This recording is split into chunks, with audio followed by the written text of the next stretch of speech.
How you guys doing today? It's Anthony Gangi. Welcome to another episode of Tier Talk. Today's a great dialogue. We're going to be talking about mentoring at the workplace. I mean, do we actually need a mentor at the workplace? Is this a relationship that we develop? So right before we had this discussion, I was able to ask the four experts that we have on today. So we have people from corrections. Also, we have someone who was a police officer who will introduce himself shortly.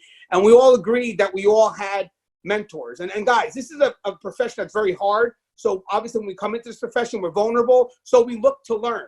So we look for guidance. But the dialogue today is kind of developing that mentor relationship and just kind of talk about how it progresses and maybe how it comes to an end. You know, where the conflict may be. Maybe at one point the mentee continues to grow and the mentor kind of stays at. So there's just a very good dialogue. It was recommended by someone I hold at very high value. We had a great discussion, probably almost a 2-hour discussion on this topic. And then I figured, you know what, I don't want to get that lost. I think this is a great dialogue for those that are interested in seeing it because, again, I think it's something we all could relate to. But first, let's meet everyone that will be here today. So, Soto, do you mind going first? How we doing, guys? And welcome to another show. It's wonderful to be here once again amongst this cast. Retired Major Louis Soto.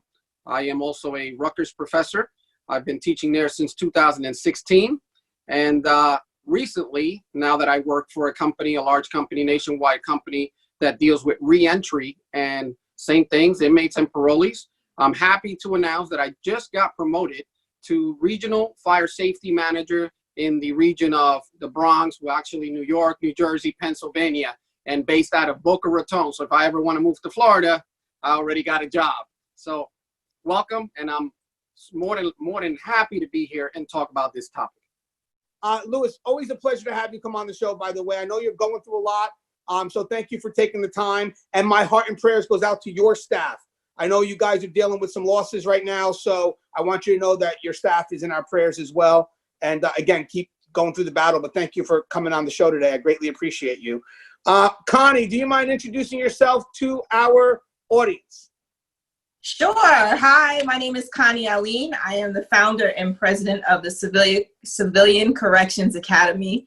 I have been in corrections for about 15 years, 10 years on Rikers Island, 5 years in Connecticut Department of Corrections as a prison administrator, and I absolutely love what I do. I'm also a criminal justice professor at Monroe College, teaching the next generation of civilian employees how to be part of a good team. So I am so happy to always be here, so thank you for having me. Connie, it's always a pleasure having you as well. I love the fact that you're dedicated to the mission of making sure that we get the civilians the training that they need. It's a great thing that you're doing. I love the courses that you have up. They're very informative. And in case no one's ever told you this before, the training that you're providing are making the facilities safer and more secured. So I know from a custody level, we greatly appreciate that. So thank you for everything you do. Thank you. No problem. Hey, Greg Piper, do you mind introducing yourself to our audience? Not at all. My name is Greg Piper. I'm the Director of Training for Guardian RFID. I've been with Guardian about 3.5 years. Before that, I was a Deputy Sheriff in Hamilton County, Tennessee. And before that, I spent about 9.5 years with the Kansas Department of Corrections at the Ellsworth Correctional Facility and did some other things at the other facilities. So I have about 15 years in corrections. But in my current capacity, I work with correctional facilities, jails and prisons across the country, implementing a software program and visiting with the staff about their risk needs, being professional, giving them the tools and tips that I can, and I can impart upon them as much wisdom as possible to support them in this great thing. As a matter of fact, right now, one of my things that we're really pushing for is Operation Swift Mask. We're part of an organization, a group of companies that is trying to put out 250,000 masks across the country to correctional facilities. And so really big push right now. We have put out a large chunk of those, but we are continuing to drive that amount every chance we get, and our goal is 250,000 over the next 6 to 8 weeks. Yeah, first off, it's great to be a part of that, Greg. We got a chance to do a show to promote what was being done by Guardian RFID. Big fan of Ken Dowley. He's just really for giving us the recognition we deserve, but also helping out our brave men and women that work behind that wall. He's making sure every day that we're not forgotten. So again, thank you, Ken, for what you do. And also, Greg, you know, you're a big part of that message. I mean, the sacrifices you make, you go state to state. I mean, you know, doing what you got to do to make sure that our staff is properly trained all across the country. So hopefully, you know, that doesn't go unnoticed. So thank you for your dedication and your service as well. Just overall, just a great company, Guardian RFID. Now, this is going to be the first time we're going to meet George Wooden. I got to meet George Wooden, or kind of connected with him, through Randy Sutton. Randy Sutton was on the show I did the other day about Wounded Blue. It's a fundraiser, I believe he's got. I think George will be able to explain a little bit better, where they're kind of helping out those who are kind of been wounded, they're wounded on the job, and they feel that they've been forgotten. Because when Randy, if you guys watched the show we did recently, it's crazy how you devote yourself to the departments, and in the end, if something happens, you expect just a little something in return. And in some cases, that doesn't always happen. We assume it does, but when Randy was able to share with us some of the stories, you'd be shocked of people who expected something from the department after putting a risk out, making a sacrifice, and then the department just turning their back. But George, would you be able to introduce yourself to our audience? Sure. My name's George Wooden. I'm a retired sergeant from the Maryland State Police. I was undercover for 10 and a half years, did 4 years in the Marine Corps, then went into the state police, did road time, and then once I retired, to start a company called BW Unlimited Charity Fundraising. We're a leading charity fundraiser in North America. Well, I'm extremely proud to be here representing our client, Randy Sutton, and the Wounded Blue. The Wounded Blue is a 501c3 national nonprofit.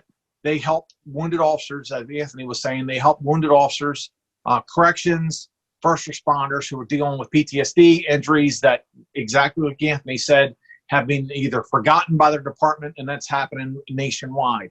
And at the same time, they have an incredible peer support team headed up by Eddie Richardson and Jenny Hill, and a peer support all across North America. As you know, the first responders, including corrections and law enforcement, the suicide rate is skyrocketing through the roof.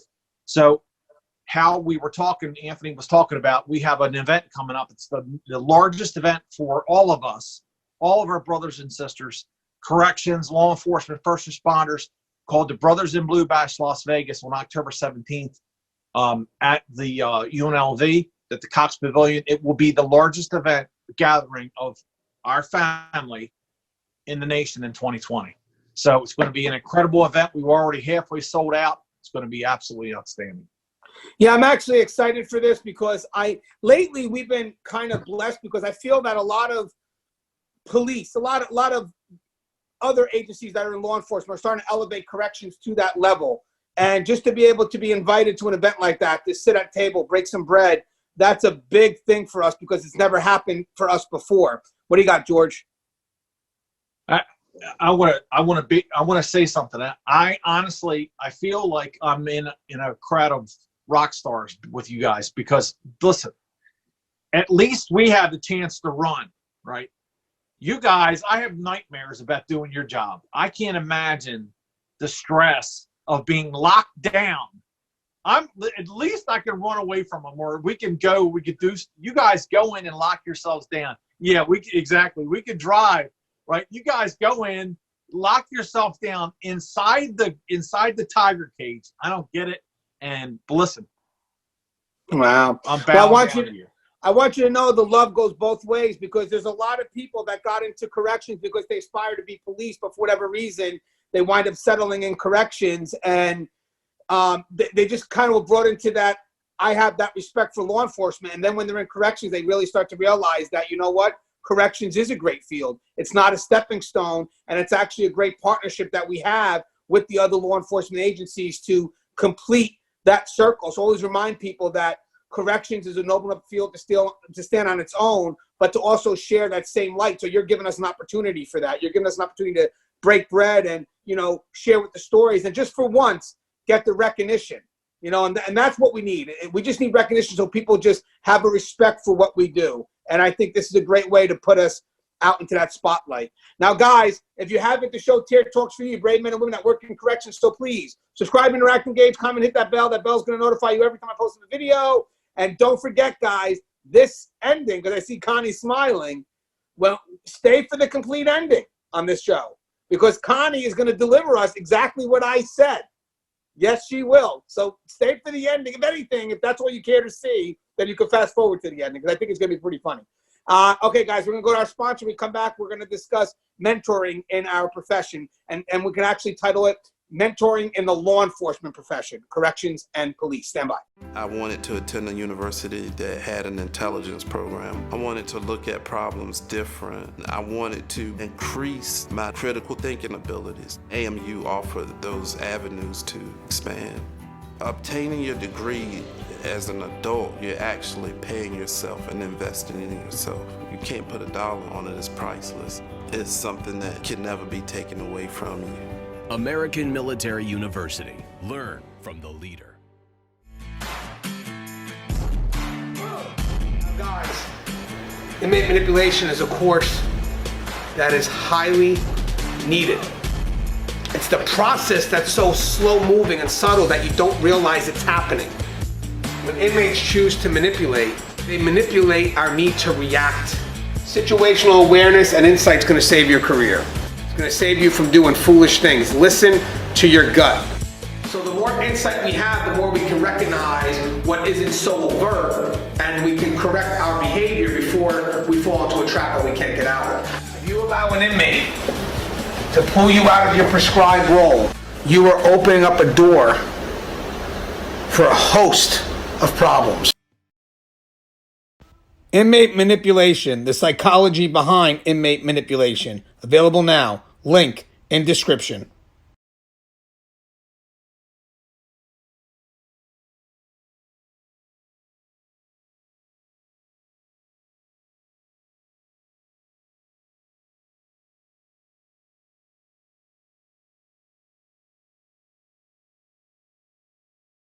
All right, guys, and we're back. So I actually thought this was a very interesting topic when I discussed it today with, again, a good friend of mine. It was just so many places to go with it. And the one thing right off the bat is I thought we could kind of share some of our personal stories when it came to mentoring. Basically, so you went to the field, you didn't know what was going on, and who did you connect to, and who was able to guide you through. So for me, I won't give out names, but my mentor to me was a supervisor, was a sergeant. And the reason why is when I first entered the field, I knew very little about this profession. So I automatically saw a sergeant as someone like a god, like they're a supervisor. They got to know all these things. So I actually, because I knew I needed knowledge and I wanted to learn, this relationship became a mentoring relationship right off the bat, because again, they were willing to step up and help me, whether they knew they took the role or not, but I was also willing to learn. And that's the key,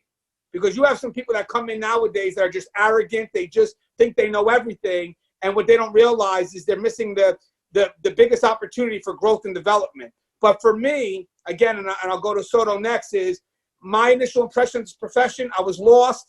I didn't know quite what I wanted to do or what the job expected from me. So I was able to connect with the supervisor who was guiding me. But I want to add something that was very particular to our dialogue today.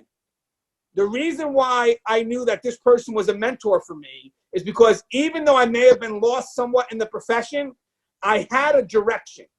Like I knew what I wanted to do. So that means I knew what I expected from the person that would take that role. And I believe Connie said it as well as my friend, is that there has to be a benefit. But you only know the benefit if you know exactly where it is that you want to be and how that person can help you get there at that moment. And for me, even though I came in the profession not knowing much what was going on, I did know that this was a career and I did know where I wanted to be. And the person I was able to connect to fitted that. They benefited me. They gave me direction that actually took me to the next spot. But what's your thoughts on that, Soto? That's wonderful to hear that, you took heed to, I know I need something. I know that I don't know anything about the profession at this time when you start off.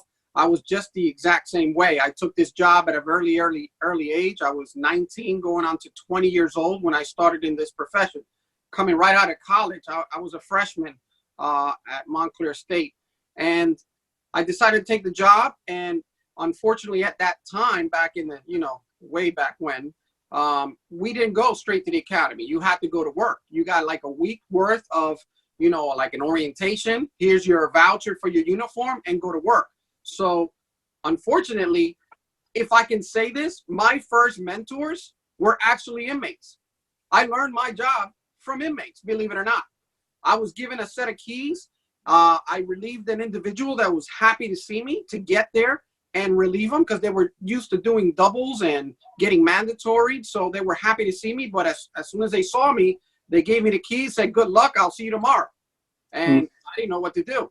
I was just listening to the PA system. I knew I had to do a count every now and then. I'm just listening to see what was going on.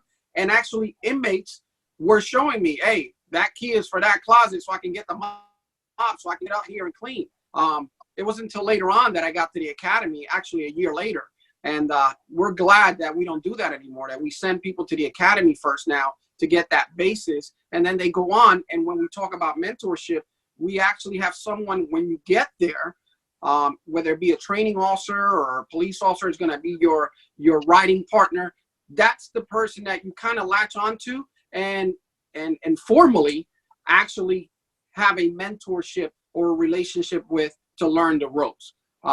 I had to actually, like you, Gangi, I had to look up to a supervisor and learn those topics and learn the ropes and learn the job the proper way. And I was glad to have, like you said, a sergeant who actually moved up and he made lieutenant, retired as a lieutenant. But he's the one that took me under his wing and taught me and several others because he was a mentor, not just to me, but many, many others. And I am to this day grateful. We still in communications every day. And even though he's retired and I'm retired, we both kind of like have that bond that continues.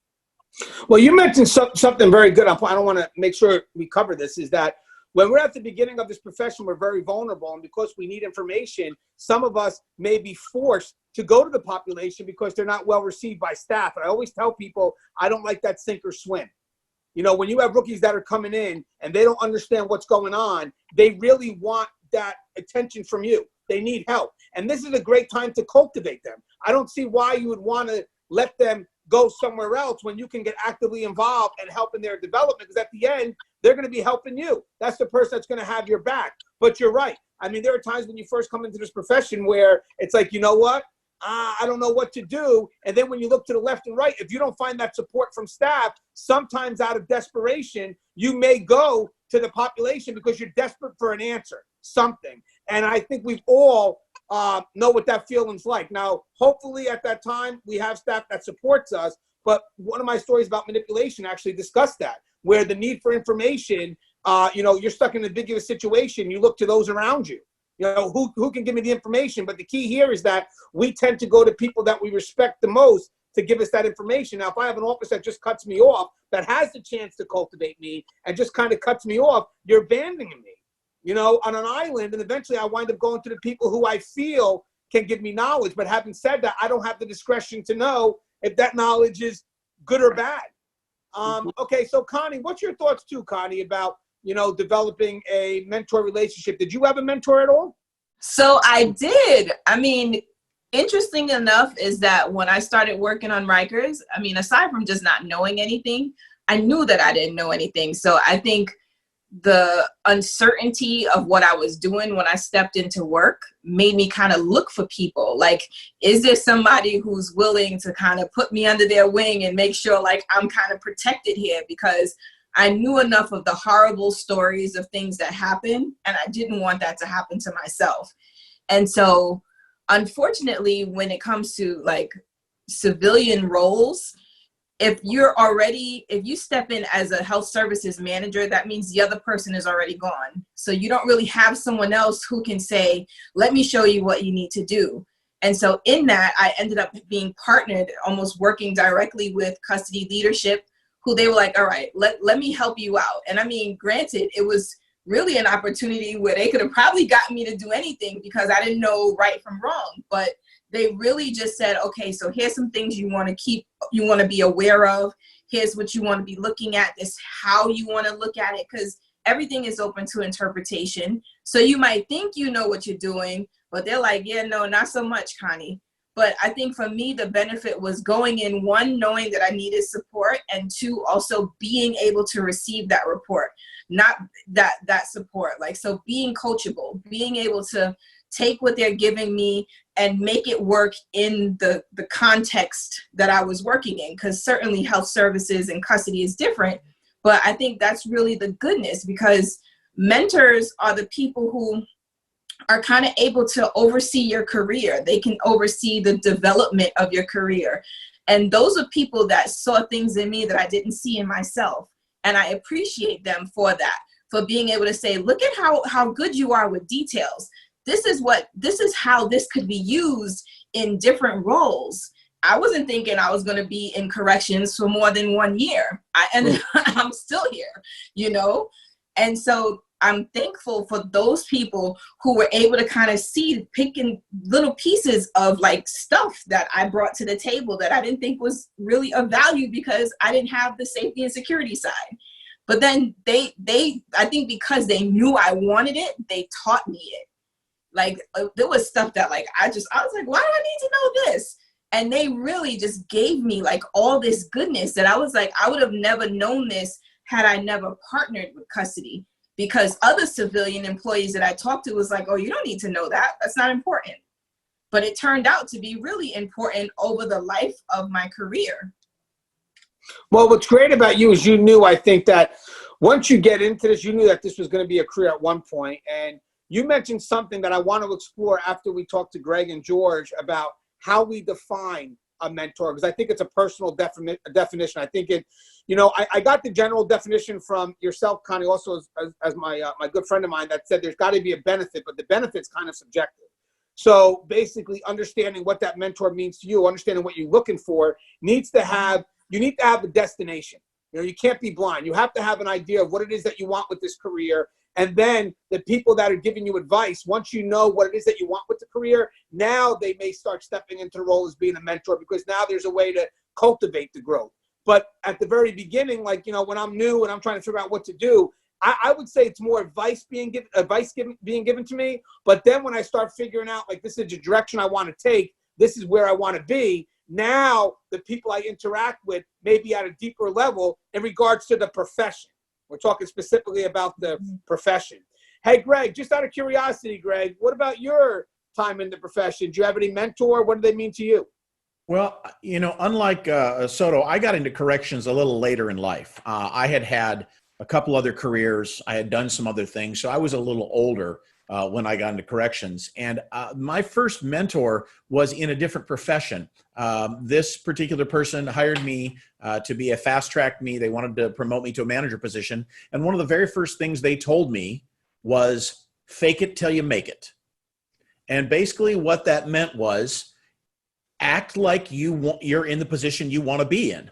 And so one day, I was actually working for Home Depot. So I'm in the aisle and I'm just an associate. I'm working in the aisle doing what I do. And this customer walks up and says, "Young man, I need to talk to a manager." I stood up, brushed myself off and said, "How can I help you?"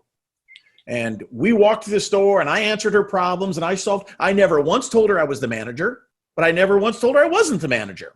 So all I asked her was, "How can I help you?" And I acted like the manager. And that was the first step I learned, that people just want to be helped and it doesn't really matter. So I faked it till I made it. So then when I got into corrections, like I said, I was a little older. So I immediately found some people that would help me. Now, the very first mentor I had in corrections, though, we've already talked about this in a previous show. This mentor came from, I never met this mentor, but I watched this mentor on the big screen, and it was Tom Hanks's character from The Green Mile. I patterned myself after Sergeant Paul from The Green Mile, and that was my mentor.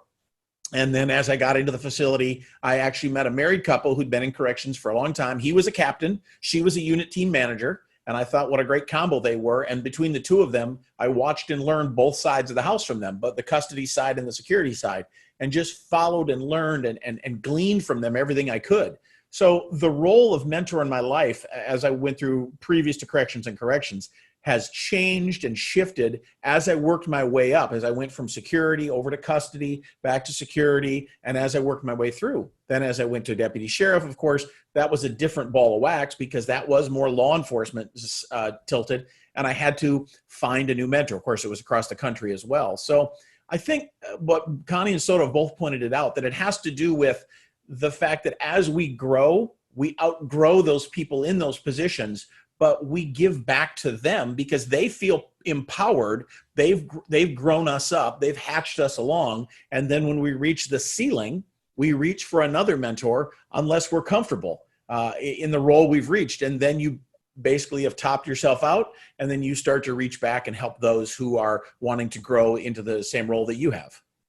I like what you said too, because you talked about the mutual benefit, and maybe after George is done speaking, we can start having the open dialogue where, you know, we know what the mentee is getting, but I'm very curious to feel what you think the mentor is getting in regards to how do they benefit from this relationship. George, a different perspective here. George was a trooper, but again, a fellow law enforcement personnel. And let me just make sure he is unmuted, just in case. And he is unmuted. I'm learning, guys, but just bear with me.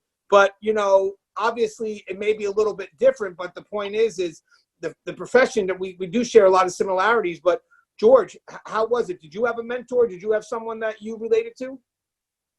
Well, honestly, if I go in the reverse, I have to go in reverse where I'm at now. You know, I had no mentors at all where I'm at now in civilian life, in business and everything else. But if I reverse all the way back to when my career began with the Maryland State Police, I was in need and in search of somebody who could guide me, because I was a young trooper, young Maryland trooper, had no idea. And, you know, guys, all the ego, it all goes with it. You know, they want to show the young guy. Everybody likes to bust on the rookie. But finally, I lucked out and had a sergeant in an opposing barrack. We have barracks, and they're actually not called barracks, but it's called a barrack. Tell me to come to him, and he would take good care of me, because I had somebody who was doing everything that he could to hurt me. Well, when I got with him, I legitimately, he guided me, and without him, I don't know where I would be today, because he guided me up toward to become a really great trooper so I could help everybody else. And he used to tell me all the time, nobody's ever perfect. In fact, he told me that I was like a pinball machine, and all he would do was keep me within the lanes. And so I left there. I left that barrack with him, and wound up going into drugs. I was on a federal task force. Well, I got really into doing drug interdiction and taking off major loads of drugs. Well, I would always look for somebody who'd been around for a while and was very good at it. And I was also always looking for the quiet one, the guy that was real quiet, that could do his job, and would stay with them, read their reports, ask them questions. So absolutely positively, all the way through my career, all the way up to the end of it, and up to today, absolutely today, I believe 100% mentors. And I've got something to say when you go back to what do the mentors get out of it. I positively, even in law enforcement, you have to find somebody who's going to guide you the right way and that's actually going to look out for you. So, yeah. And what we can do now is, guys, if our microphones are muted, when we do the dialogue, if I see the microphones go on mute, then I know that you guys want to say something. So I'll be able to go directly to you guys, because now we can kind of have our open roundtable discussion. But George touched on it first. I'll have George go first. So we're talking about the benefits between the mentor and the mentee. And I mean, Greg had mentioned it too as well, but you just mentioned that you actually wanted to touch on that. So what do you feel that the mentor gets from, you know, helping someone find their way through this career? Well, in the law enforcement world, I had plenty of guys who had egos like size of freight train. And all they wanted to do was make themselves feel better, you know, by keeping another guy down and criticize them. But when you find a good mentor, what the mentor gets out of it, like now, I can tell you from now, and even when I was a sergeant, because that's when I'm retired, when you can coach somebody, it literally makes you feel good because it didn't happen to you. You could take somebody under your wing, and it makes you almost like a father-child. Obviously, I'm a guy, so father-child, like you're looking out for your kids. I mean, my shift, all the guys used to work for me, I felt like they were my kids, like I had to look out for them. So when you're able to guide, you feel that warm and fuzzy. You know what I mean? You feel like you're going to guide them, you're going to save their life, you're going to help them out on the road, you're going to show them the right way to do things.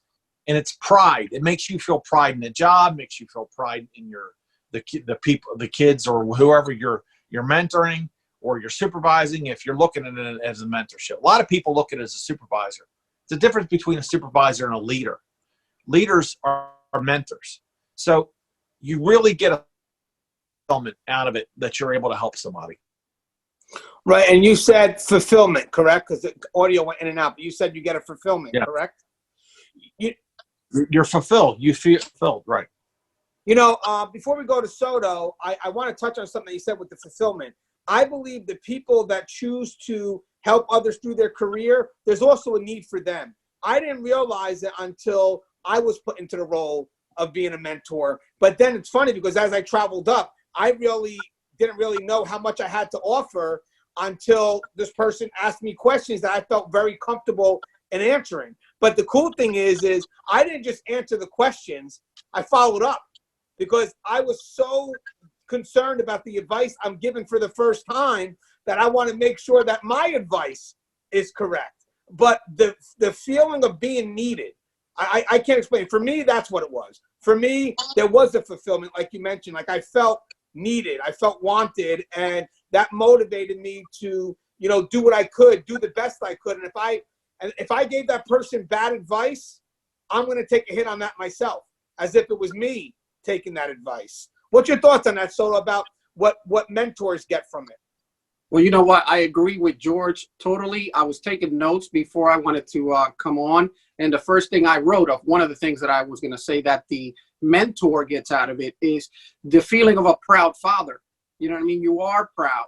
So that's one of the two things I wanted to discuss. And I'll leave others so that others on the panel can join in. But my second thing that I wrote is that, believe it or not, once you have a mentor and a good mentor, they have you as the mentee. The mentor has your unquestionable loyalty. I mean, my mentor, whatever he asked me to do, there was no question. You got it. Whether it be, hey, I need you to stay extra. I need you to do this assignment that no one else wants to do. I need you to go and do this cell extraction with me. I need you to do this. No matter what he asked, I was there. Whether it was my job or not my job, they get that unquestionable loyalty. So I think that father being proud and also the unquestionable loyalty from the person you're mentoring is just great. Yeah, and you mentioned a great point before we get to Greg. I like what you said about that loyalty. I believe that when the person comes to you for advice, I think literally at first it really is just advice. And then when you see them follow through with that advice, that's the test of the loyalty. Like, you know, I gave you this advice, and then all of a sudden you find out a week later, oh, you took the advice I gave you. You know, wow, I didn't know that. Now that motivates me to give them more advice, as long as it was good advice. But that shows the loyalty, because you don't want to waste time. You know, if you're asking me for advice and I'm giving you advice and you decide not to take it and make bad choices, you know what, we're not going to have dialogues like this much more. But if you start to see that person's trying to grow, trying to reach that expectation, and you're giving them this great advice and they're taking it, there's going to be recurrent communication, because I did the advice, now what do we do next? And it really builds a sense of loyalty. But I think the loyalty from the mentee is the fact that they're doing it, that they're going out. But the loyalty from the mentor is the follow-up. I think, to show that I care, that, hey, what happened after you did that? You know, it kind of shows that you're still involved in the picture, as opposed to sending them out there and not even caring, and then just having them, you know, make whatever choices they make on their own. But Greg, what's your thoughts on that? Well, I think I have experienced on both sides of it, where a person that I was a mentee to, the mentor broke that trust. Something happened to them that ruined my whole image of them. They did something unscrupulous, and it just crushed me, because we sometimes have to be careful we don't place our mentors on a pedestal too high. They are still human beings. They are still susceptible to make mistakes, and we can learn from that. And then as a mentor, and I know Soto, who does a lot of training, and Connie, who's a professor, we look at every one of our students as a potential mentee. Every one of our students learns from us, and we want so much for them.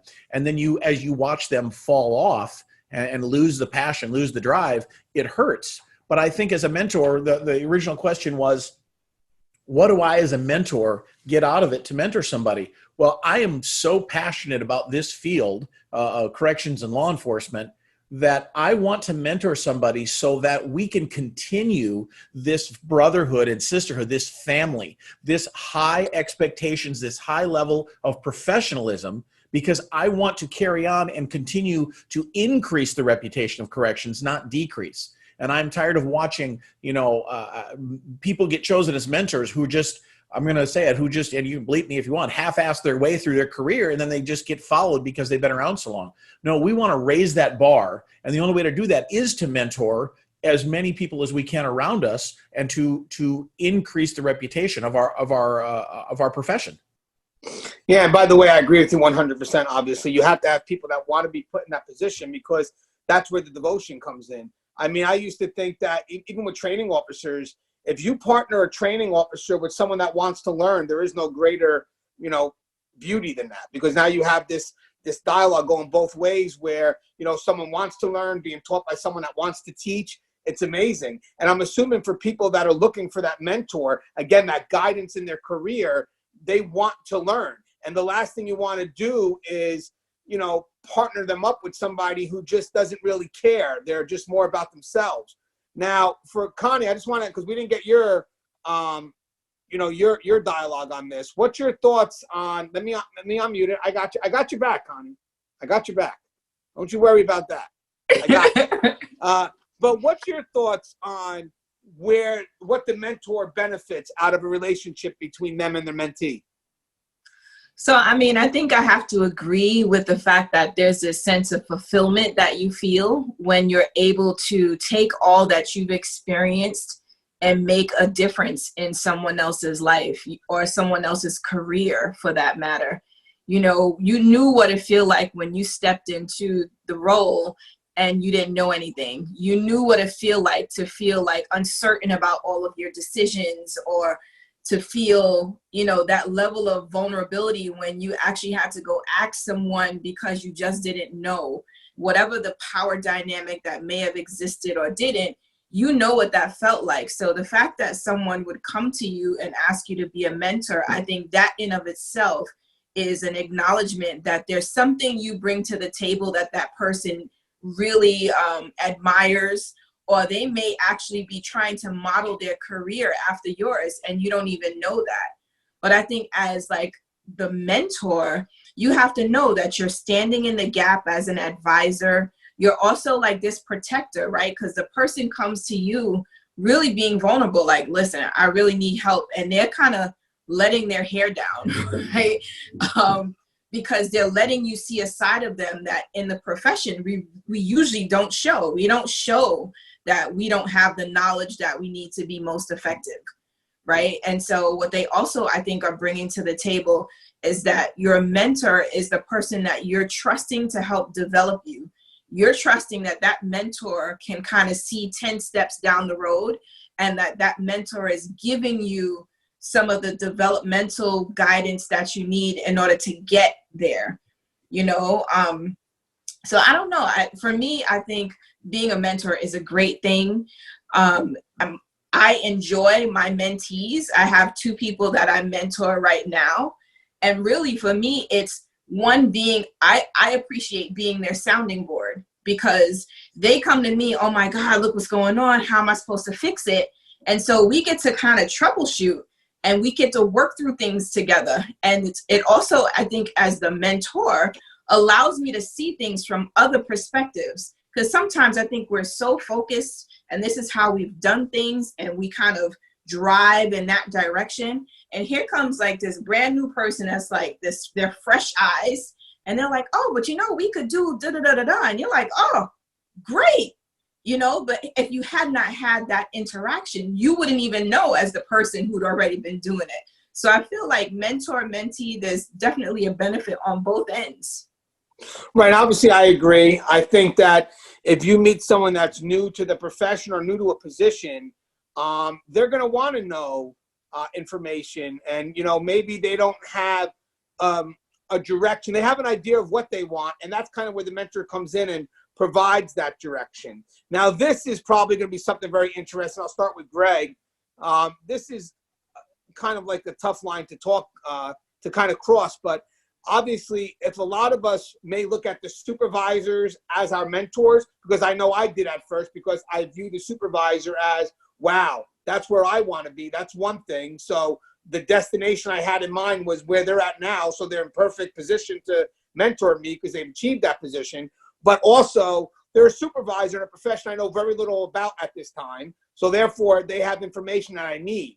But what happens if there's a time where that mentor, or let's just take the supervisory role now, the supervisor has to write up the mentee? That's a great, that's actually happened to me. This is why my pants fit so well. I've had my, chewed so many times. I can get into just about any pair of pants I still own. I have always subscribed to the philosophy it is better to ask for forgiveness than permission. So I was one of those supervisors. I got promoted. Long story short, I got promoted after 3 months. I got double promoted from frontline corporal to staff sergeant after 3 months in the prison system. So I jumped a rank, and I didn't really know what I was doing. So I was just in it, just going at it. And the unit team manager, who was my boss, he was my mentor at the time. I made some mistakes, and he chewed me out.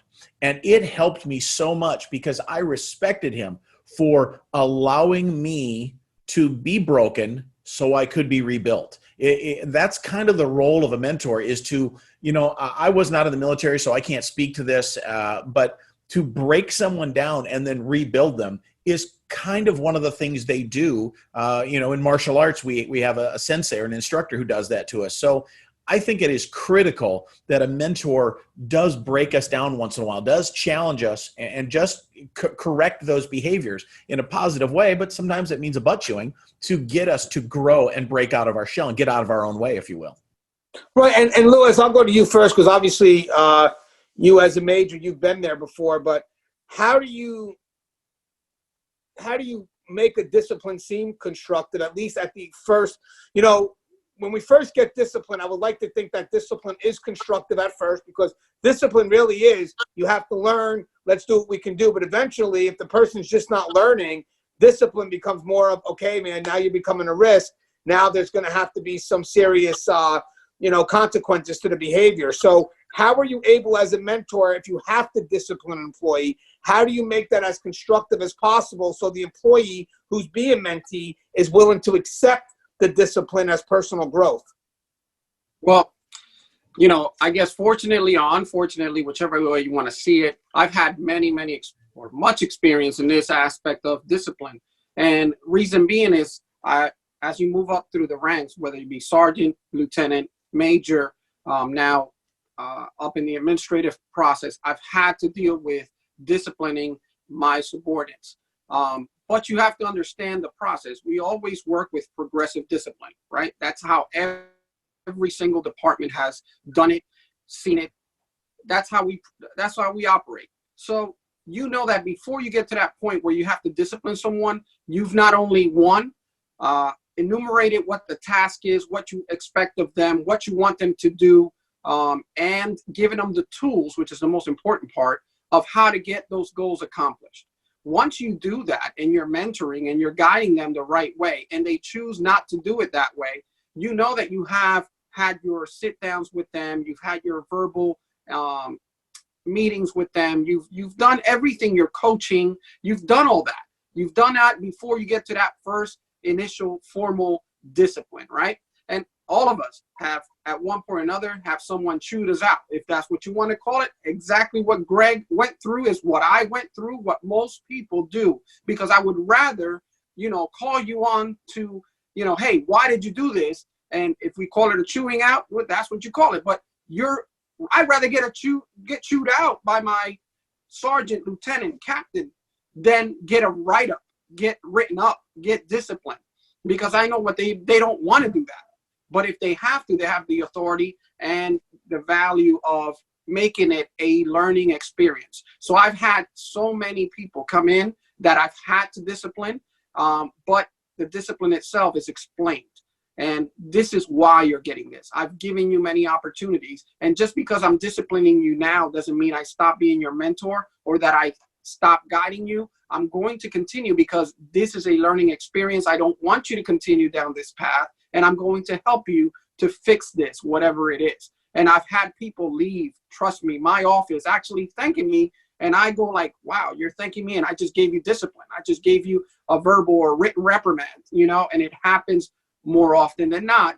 But it helps the individual that's getting disciplined understand that, It's not something that I want to do, but it's something that I have to do because it's for the betterment of the collective. All of us going towards that same goal.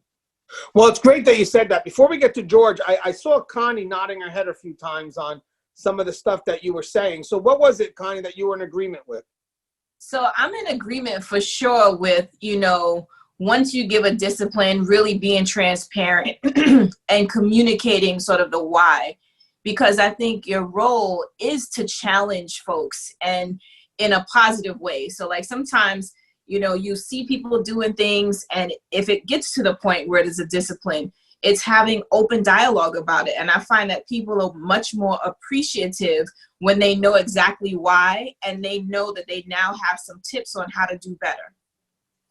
Right. And I'll tell you something, that level of why really matters for people, like that understanding of why it's happening, because it's not about just, and I agree with you guys 100%, it's not about just giving the discipline for the sake of the discipline, especially if you're mentoring the individual, because part of that discipline is growth. And if I just give you the discipline with no explanation, what am I doing for you? I'm doing nothing. And it's funny, there are some people that take these higher positions that really don't look to justify why they commit to an action, because I'm in a higher position. I don't have to justify myself to a subordinate. It's not, that's a bad perspective to have.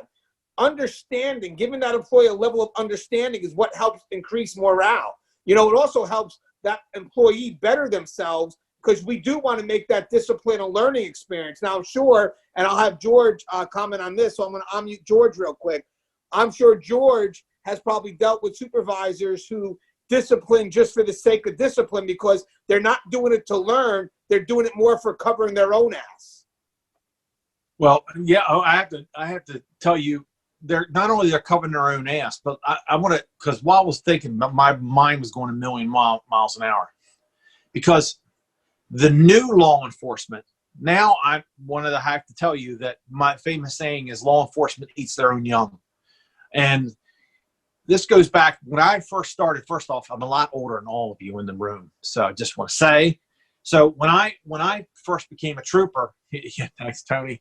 You could have said, "Oh no, George, you're not." Even though, by the way, Connie, I'm letting my hair down too. I just want to let you know that. So, so when I first went undercover, when I first became a trooper, it was old school, right? It was old school law enforcement. You never spoke to your sergeant. You would talk to a senior trooper or your corporal. And if you were talking to your corporal, you were standing tall. You were getting your ass chewed. You were getting it chewed. You were getting it chewed. Period. End of discussion.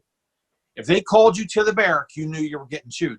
Well, the odd part about it is that when I left, when I went into drugs, went undercover, went on to a federal task force doing interdiction, I left old school law enforcement. So the old school law enforcement way was, and I came out of the Marine Corps, so the old school way was, the sergeant would and the corporal would get in your butt, would chew you up one side down the other. So, but I had a balance too. I had supervisors who were all about, because they loved being they like to supervise, they like to criticize people, and they like to hold you down. Then you got the mentor guy that I told you about. I went to my other barrack. Well, when I came back out and it got promoted to sergeant and came back out to uniform, everything had changed. Old school law enforcement was gone. They would now, the popular way for law enforcement now is, and listen, Randy Sutton from the Wounded Blue can tell you this. Now it's they smile in your face and, they're your best friend, act like your best friend while they're hitting you with paper, while they're, writing you up and doing this and doing that. My downfall was I came out to a whole new world of law enforcement.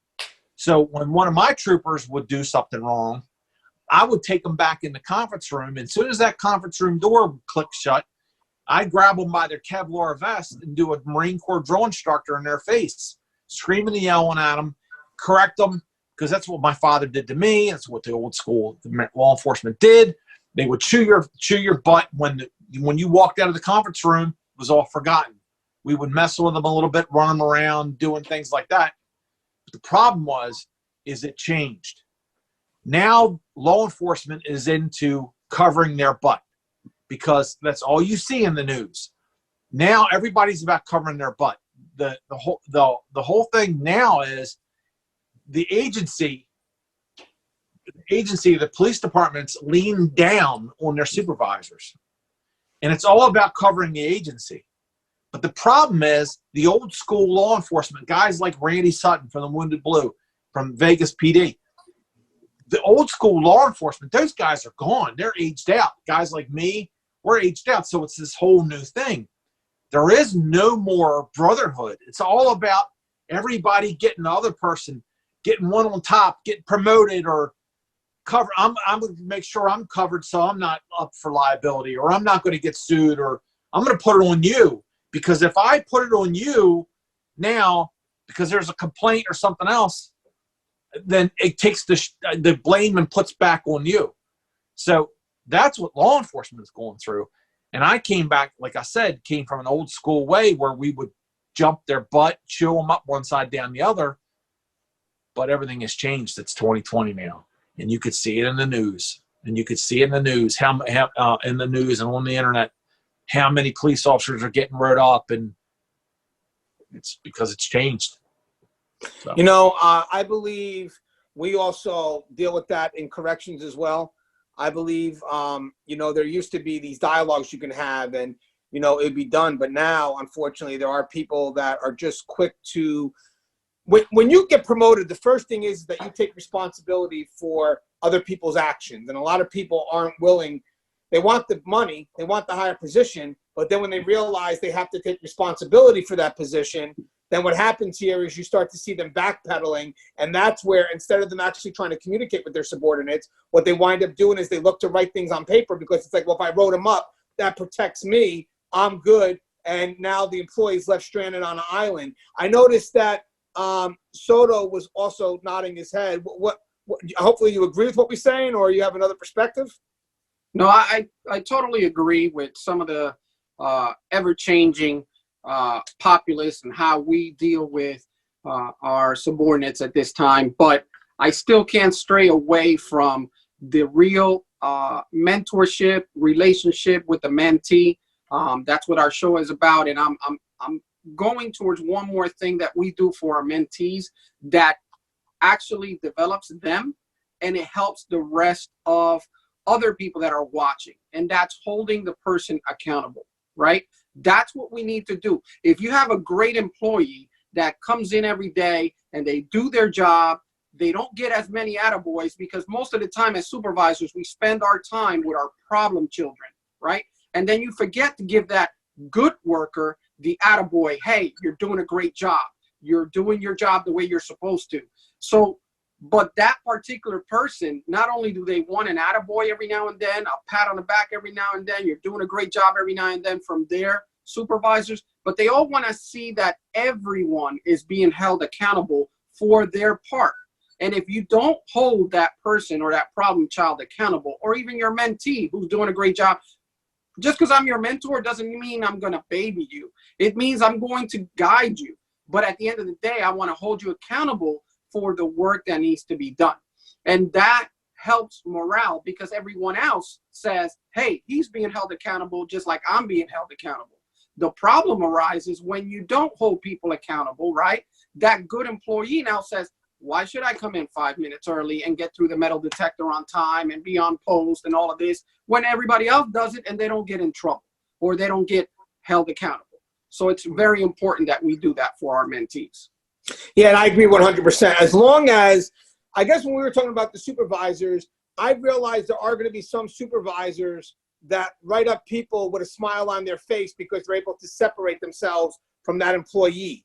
And I've always disagreed with that. I feel that, you know, you're responsible for your team, which means that if your team, you know, makes a bad choice, all because you wrote them up doesn't mean that you separated yourself from the outcome, you know. And I like what you're saying, Soto, too, where the balance comes from ways to hold the individual accountable fairly. You know, I mean, that's the key. I mean, sometimes it's a dialogue. Sometimes it's noticing they did this and the correction comes with a dialogue. And sometimes there is that needed written reprimand, hopefully constructive. But if they keep on messing up, then obviously there's going to be a serious sanction involved. But ultimately, I guess the concern is that sometimes you do have those supervisors that when they're doing the write-ups, they're not doing it to be constructive. They're doing it because, you know, if I don't write them up, I'm going to be held responsible, when it could be just a dialogue that could be had. And I know Connie opened up her mic, so I know Connie has something she wants to discuss. I did not open my mic, but I do agree with the accountability. I think the accountability is the big piece, as far as when you take someone on as a mentor, especially in the environment. You know, a lot of things that I've seen is that mentor versus normal manager of their subordinate can be very challenging to manage that relationship. But I think that's when it goes back to consistency, regardless of that person being your mentee. If you are consistently providing guidance to and holding people accountable, I think that it kind of helps strengthen that mentor-mentee relationship, because you know that I'm going to still have these expectations of you as my mentee regardless. But I think for some folks, it can be challenging to kind of draw the line that, you know, I'm their mentor. Like, you never want there to be that feeling of some sort of preferential treatment because you have a relationship outside of your normal, this is my direct report and I'm providing guidance to that person. No, I agree 100%, obviously. I think that we're looking for that balance, you know, the balance of what is, you know, what needs to be written versus, you know, what is the, maybe a dialogue that can happen. But the point is that we're looking to be constructive and not looking to discipline for the sake of, you know, I don't want to take responsibility of this person's actions. I'm just going to push them away through a discipline, where we're looking to say, okay, this is what we can learn from it. Now, I have one final question for the panel before we come to a close, where the ending of the relationship, we touched on it a little bit about how we grow in our positions, and eventually the people that mentored us, we start to see their limitations, especially if our growth continues. And, you know, let's say they're happy where they're at, and now, you know, the people that you're getting advice from or mentor in a higher position, and they're able to guide you further. So one of the things that I had that was a concern for me was, I had someone, there's a rule in 48 Laws of Power. The first law is never outshine the master. And sometimes I respect the rule, but sometimes you have people that are so good at their job that technically they don't even mean to outshine the master. It's just who they are. And I think what happens here is when you have people that are good at what they do, they're just naturally good, and they have a mentor that, you know, at first you think is guiding them down the right path, but all of a sudden, there could be a chance where the mentor, if they weren't guiding them for the right reasons, starts to see that young individual as a challenge to their position, because it could happen, dog eat dog world. You know, you're mentoring this person because maybe at first they're not a challenge to my position. But then as they start to move up, this person starts to embrace these qualities and then some. And now you start to step away as a mentor because you're more concerned that this person can outshine you. And one of the things for me as a mentor is that it doesn't matter if the person outshines me. It doesn't matter if we're in direct competition of something, because I win either way. If I don't get it and they get it, it's fine, because still it's a product of what I've invested in. But I think one of the things that can terminate a relationship between a mentor and a mentee is when it comes to the test of why that person was mentoring that person to begin with. Like the mentee's looking for advice, but now all of a sudden the mentor is like, well, you know what, now we're going for these positions here, we're going for the same positions, and all of a sudden they start to cut themselves off.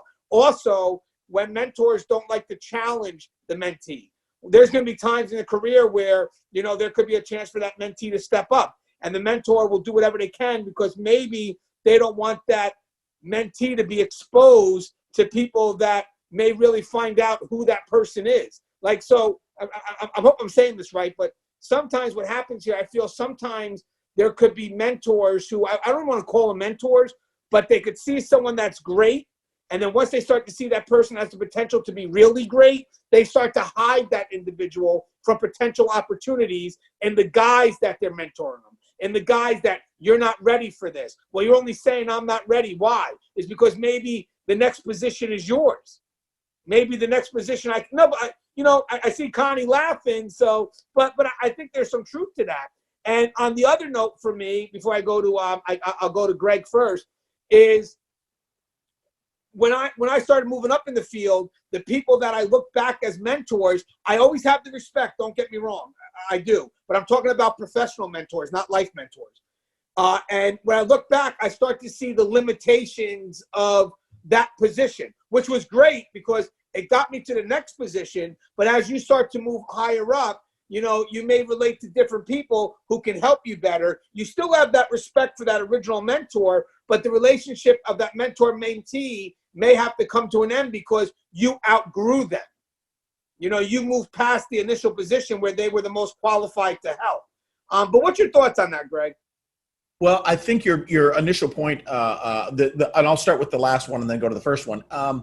Yes, you can outgrow your mentor, but a good mentor, a true mentor, is going to absolutely encourage that. They want to see your wing. They want to see you expand. I absolutely believe that a true mentor, you can outgrow them, but they'll always still have that special place in your heart. They'll always have that special place. You're like, man, that sergeant, that lieutenant, that captain, as you work your way up, they'll always mean a lot to you. But yes, you continue to grow and continue to grasp and reach for that next mentor that you're looking for. But the other side of it is, you said, what if a mentor holds you down or withholds something from you because they're trying to keep you from getting that next position? That person's not a mentor. That title should be taken away from them. They are not a mentor. They are a supervisor, but they're not a mentor. A mentor, by definition, wants the best for you. So that person is not a mentor if they in any way impede your progress or your growth. As I was saying it, I was discovering that along the way. So basically, what I'm trying to get out there is that there are people that take the guise of being a mentor, and you think that they're giving you all these opportunities until there's a moment where, you know, an opportunity for you could be the same as an opportunity for them. And then you really see who they really are. Then you really see if they really did have your best interests. Like, for example, let's say I had somebody that was taken under my wing, right? Somebody that I felt would be good to introduce to my circles. You know, somebody I felt that had the ability to shine. And all of a sudden I go to give them that opportunity, and the person that they believe was a mentor comes out and says to them, they're not ready for it. Well, the thing is I would disagree with that, because you would want to see what they're ready for. And it's all a learning process anyway. So, you know, put them in a position where they could be challenged. And even if they fail, that's fine. We pick them up and we get them going again. But the fact is I learned the hard way that you could have people that take the role of, I'm going to be a mentor, I'm going to guide them, I'm going to help them, I'm going to do what I can until you're up for that same position. And now all of a sudden, the person that you thought was a mentor turns out to be kind of selfish in their actions. And it also makes you question the road that they put you on to begin with. But what's your thoughts on that, George? I saw you raise your hand. Well, we have to stop for a minute here, because I'm hearing a lot about mentors and everything else. There's a major difference is this. There's supervisors and there's leaders. A leader is a mentor, right? But supervisors are made every day. Leaders are born once in a lifetime. If somebody's a supervisor, they're going to do everything in their power to make sure you don't get over promoted. They're going to hold you down. They're going to do this. They're going to do that. But a mentor is a leader. They want you to go. They want you to. It's like what we talked about before, like a father or a parent and a child. They want to see you grow. I want to see my son grow. I want to see him do well in his career, or my troopers or these other officers. That's my job. My role is to be a leader. So mentor, leader, same thing, same. Supervisor, something else. Everybody can be a supervisor. You just take the test, or do however it works in corrections. Take the test and they're going to give you the stripes. I personally said one of the worst things I ever did in my entire career was get promoted, because they wanted me to be a supervisor. No, I was a leader. I wanted to lead. I could lead with one stripe instead of 3. So I think we need to understand that supervisors, leaders, and / mentors are completely different topics. Yeah, I love that, George, 100%. I think we've done videos on this before where we talked about the difference between a supervisor and a leader. And I think this actually touches into that 100%. So thank you for, spelling that out, because, again, if leaders look to grow, cultivate, and they'll be the first ones to congratulate you when you start getting those higher positions. They'll come to your graduation. They'll shake your hand and they'll motivate you to keep going. Whereas a supervisor, you're right, there's a bit of a challenge there, and they'll only let you grow so much until they realize that you're a threat. You know what's funny? I'll tell you guys a little story here real quick before we go to Lou. Gang intel. I used to be very good with gang intelligence. I was actually known across the state for my gang intelligence. I'm sure Lou would be familiar with that. I was one of the first people that started officers really getting involved. But I found out that a lot of people, when it comes to gang intel, they weren't willing to share it because amongst each other, by the way, because they felt that if they shared it and they gave their knowledge to other people, that person would be a challenge to them. So I think when it comes to the gang intel inside the prison realm, a lot of people don't share the information because they feel they could easily be replaced. They feel that if I give Gangi this information, well, then all of a sudden Gangi is going to be that next person that's speaking at these events, or Gangi is going to be the next person on TV, but that's not what it's about. It's about us collectively learning, sharing, and not seeing each other as a threat. And I think that's a great point that George made, also touched on by Greg, that sometimes we're our own worst enemy. Sometimes that when we don't look at each other, wanting to help each other grow, mentor or not, the fact is we start harboring information that can really do good for everyone because we're more concerned that the information is going to be used to get them to grow and then forsake us. But either way, information has to get out there. And the only thing you're doing right now is just putting everybody at risk. One last thing with the gang stuff is I used to share the intel. I figured inmates knew who were in gangs. Inmates knew the alias. They knew, so why couldn't the officers know it? And at one point, it's like, well, we don't want the officers. I said, why not? You know, cultivate their growth. Why? Because you were afraid one day that this officer is going to take your position. The officer's not even thinking about taking your position. You can't give any other reason why you don't want to give up that information. The officer doesn't want your position. The officer just wants to know. So we should be able to cultivate that growth and not see that as a challenge. And I think that kills that kills our ability to really work and be effective at what we got to do. And I think that was great that George touched on that. But what's your thoughts on that, Lou? Well, you know, I agree with you, and I know some of the backstory behind the gang intelligence and your story. So it's dear to my heart. So, but I do agree. I agree with the topic that we've been talking about, which is mentoring. I think if we go back to the original question we were talking about, is it necessary in our profession? I will go back to saying that it is. Everything that Greg said just hones it down. Why do we do it? Why do we want to be a mentor? We want our profession to be the most professional and bring us up to that level, holding us accountable, teaching people, giving the experience, the expertise that you gain throughout the years and passing it on. It's a joy, right? And as a proud father, proud parent, you being the mentor, you want your children to do better than you. That's just how it is. And that's how you know you have a true mentor. Also, I'm going to go on the light side, right? I like mentoring people. I like showing and sharing my information because as my people grow, me as the supervisor, the mentor, the leader, I have less to do. If my people do the work and they are trained properly, there's less work for me to do. It's just that great, right? Make it easy. Corrections is easy. If I train the staff under me to know what they need to do, it makes me take 2 cups of coffee instead of just 1 coffee break. It's just wonderful. Well, you know, it's great. Obviously, we're all smiling right now. I don't know if anybody can see everybody, but we are all smiling. Connie, what's your thoughts on our final question? I think as we think about supervisor versus leader versus mentor, I think it's just understanding that in that relationship, both mentor and mentee have a responsibility to each other. And I think you've got to be able to gauge when the relationship is getting stale or getting stagnant. Like there's a point where you can say like, all right, it doesn't seem like this person is as engaged or as encouraging or as if they have the same energy that they had when the relationship began.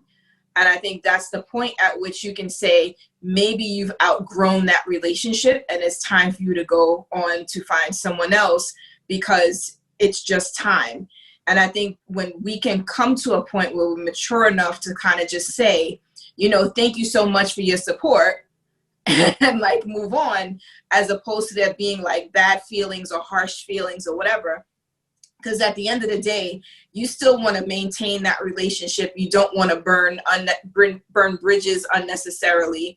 And I think being able to acknowledge when someone is truly a mentor versus someone is just a coach, right? Because I think we use them interchangeably and we really shouldn't, right? Because what does a coach do, right? A coach has a specialty. There's a certain skill that a coach is able to coach you to be the best at that particular skill, as opposed to a mentor who would be supporting you along the way. And so there's also a limit to, now that I'm excellent, right? So maybe I don't need that coach to coach me on this particular thing anymore. And so there's ways to understand, I think, that the relationship could end because whatever they may have been coaching you through at a point is finished. Like you've now achieved the level of efficiency in that particular skill. And now you can move on to the next thing. And you may need to find a coach in something else. So like you were doing gang intel and you can coach people through that, but maybe, I don't know, maybe interpersonal skills isn't your thing. We know that's your thing though, Anthony. But just depending on what that is, there's different people who will be in your life to mentor you over the length of your career. At a point, you may or may not outgrow them because of where they may have gotten to in their careers, and they may be able to be that long-term person. Then you have that coach who may be able to coach you through different aspects of your career at different times. And that's just it. I think it's just us taking control of those relationships and knowing when you may have outgrown it and like really severing ties when you need to. Yeah, guys, I really think this was a great dialogue. I'm glad I had the conversation with my friend prior to this because, it's a dialogue that I would never have thought of having, but it's a dialogue that when I asked the question here, everybody raised their hand because we all had a mentor and we all had a story to share. So in closing, I'll start with George. You have anything you would like to say in closing, George? So let me unmute you, George. Hold on. I'm going to unmute you. I'm learning. This is my, here you go. I'm muted. I want you to know I'm brand new to this. It's the first time I ever did Zoom. I'm just saying. Okay. So you did good. Well, my last words that I want to thank you for allowing me to come on here because I'm actually coming on behalf of Randy Sutton, the CEO and founder of the Wounded Blue. That's how you and I got engaged. I'd like everybody to invite the entire corrections side to Las Vegas on October 17th. Hey, everybody's always looking for an excuse to go to Vegas. 1,000 people, all you can eat, bar, music, the whole thing. Brothers in Blue Bash, Las Vegas. Look us up on Facebook. You can look me up, George Wooden, send me a friend request, the bald-headed guy. Or you can look up my company, BW, Unlimited Charity Fundraising. I really would love to invite all of our brothers and sisters on behalf of Randy Sutton and the Wounded Blue to the Brothers in Blue Bash, Las Vegas on October 17th. Thanks. And by the way, we would be honored. It's great to be seen in that level. And that's one of the missions of Tier Talk is to get the correctional officers elevated to that look of law enforcement, the equality of being part of that circle, being taken out of the shadows and being seen as the true warriors that they are. So I thank you for that opportunity. Hey, Greg, do you have anything in closing? You know me, always got something to say. But I first want to say, George, when you first came on, you compared all of us in corrections to Joe Exotic. So I appreciate the Tiger King reference because Anthony looks surprisingly like Joe Exotic. And so, listen, hey, look, he does look, now that I see him, Anthony, you do look like Joe Exotic a little bit. One of the two, I don't know. This is going to bankrupt me. So we...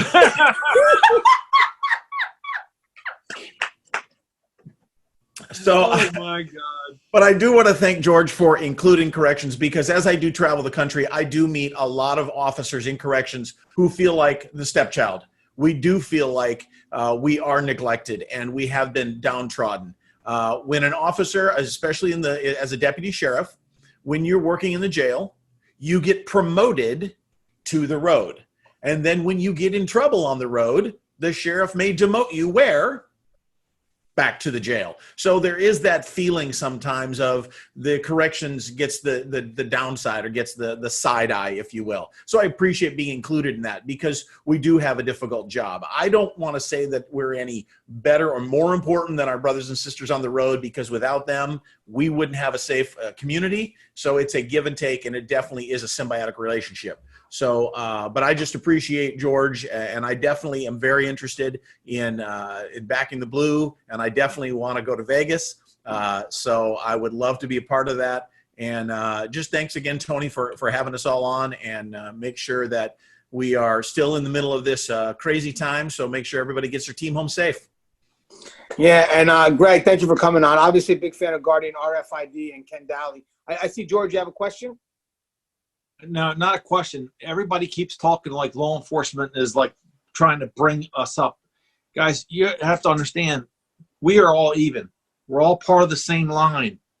Without you, there's no us. Without us, there's no you. So we're all together in this. Nobody's better than the other. So I've never looked. I look at, like, when I have a prisoner, I'm going to go do something, like, seriously. I don't know how you guys deal with the stress, which is another Wounded Blue thing. So please understand, we don't think that we're better, or I don't think, or anybody I know doesn't think we're any better than corrections. And corrections is like, thank you for inviting us to this event. No, we're all in this together. We're all on the same line. So absolutely, listen, we would love to have you, Greg. Love to have all of you come out. Please, hopefully we'll see you in Vegas. Yeah, that's why I love you, George, because a lot of people don't share that perspective. So it takes a pioneer like yourself, a pioneer like us at the panel, to see that. And just, we're very appreciative of that, because that starts to trend. That really does start to trend. And a little side story before I get to Soto is, I had a good friend of mine who was lieutenant at Hackensack PD, and he invited me and my correctional brothers and sisters to every event that they had, and because he saw us as equals, and it meant the world to me. And that's when I realized that we're more than just a stepping stone. We are a career that could stand on its own and should stand proud for what we do. So it just feels great to see that perspective again. I haven't seen that perspective for quite some time. I see it amongst us, but I really want to see how other people view it, especially our other brothers and sisters that, are in law enforcement as well. All right, what do you got, Soto? Closing. Well, I just want to say, we all want to stay safe, especially in these times. And I want to make sure that everybody tunes in to Tier Talk, because we are kind of like a mentorship to all our audience. So we love to do that. We love to mentor, share our stories, share our experiences. And as always, I'm so grateful to be with a wonderful panel, and always to see Connie's smiling face. It puts a smile on all of us. All right. Greg, George, thanks again for being with us. So it's always a pleasure having you, man. Now I'm going to do my closing first, and then Connie will wrap up the show. I said that casual as hell, man, because hey, Connie, I told you last week, step it up. I did. I told you last week, be ready. All right, so just for me, it's great to have you guys on. I mean, to share these thoughts, also to invite a trooper like George, who is able to also share their perspective. And just, I don't know, was a great dialogue. It's something I never thought of covering before. So hopefully the person that was interested to get a little something from it. But also, I think there's still more. I have some bullets that we didn't really get a chance to explore. So I think this is something that we could revisit. But it's good to break away from the COVID and all that other stuff to go back to what this channel was about, which was just giving out advice to those who need it, from those with experience, to make sure that, the experience don't get forgotten and don't get lost. And that was just what Tier Talk was built on. All right, Connie, take the mic. So for me, my closing thought was, this was a great show. I have a great time with you guys all the time. I think it's great for the audience to see that civilians in custody can literally have open, healthy conversations without there being tension, and that we could laugh about it at the end. So yes, I appreciate being here, and I'm enjoying it. I'm not doing that end, Tony. Oh, God. I muted myself. I expected the closing from you. Oh, okay. You want me to do the closing? Yeah, hold on. Let me mute myself because I know it's going to be perfect, everybody. This is going to be the best closing in Tier Talk history. So let me go ahead and mute it again. So this show, Tier Talk, is for our brave men and women. Our brave men and women behind the wall. If you have not already subscribed, please hit that bell so that every time you hear the bell, every time we post, you will get a notification. Okay, great job. But also, if I just may add, everybody please stay safe.